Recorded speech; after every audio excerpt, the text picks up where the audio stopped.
શું માંગણી છે આપણે? સાહેબ 2021 જાન્યુઆરીમાં અમારું કોમ્પ્લેક્સ ફાયર એનઓસી ના હોવાનું જણાવીને સીલ મારવામાં આવ્યું હતું. હવે અગાઉ અમારી પાસે 2019માં ફાયર એનઓસી હતી.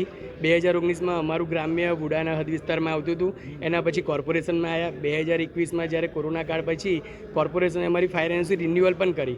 બટ એના પછી કોઈ કારણસર ટેકનિકલી ખામી ઉપજાવી અમારી ફાયર એનઓસી રદ કરવામાં આવી અને ફાયર એનઓસી નથી એવું કહીને ત્યારબાદ 2021માં કોમ્પ્લેક્સને આખું સીલ કર્યું.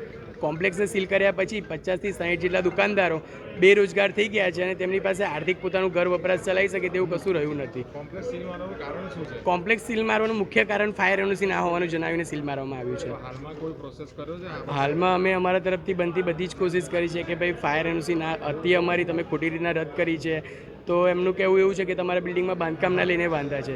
તો અમે કીધું કે બાંધકામમાં કંઈ નાના મોટા સામાન્ય સુધારા વધારા કર્યા હોય તો અમે સરકારનો ઇમ્પેક્ટનો કાયદો છે, ઇમ્પેક્ટમાં જઈને જે બી સરકારના કાયદા નિયમ પ્રમાણે રેગ્યુલરાઇઝ કરવા માટે અમે કરવા તૈયાર છે અમારા તરફથી બધી. અમને ફાયર એનઓસી આપીને સીલ ખોલી આપો તો અમારો રોજગાર કામ ધંધા વેપાર ચાલે. કેટલી દુકાનો આવેલી છે અને કોને કોને રજૂઆત કરી છે અને આપણે આત્મપીડોને બી ચીમકી 40થી 50 જેટલી દુકાનદારો છે જેને લઈને 400થી 500 લોકોનો રોજગાર એની પર ચાલતો હતો અને બધા દુકાનોવાળા અત્યારે એટલી હદ સુધી કંટાળી ગયા છે કે એમની પાસે કોઈ રસ્તો રહ્યો જ નથી.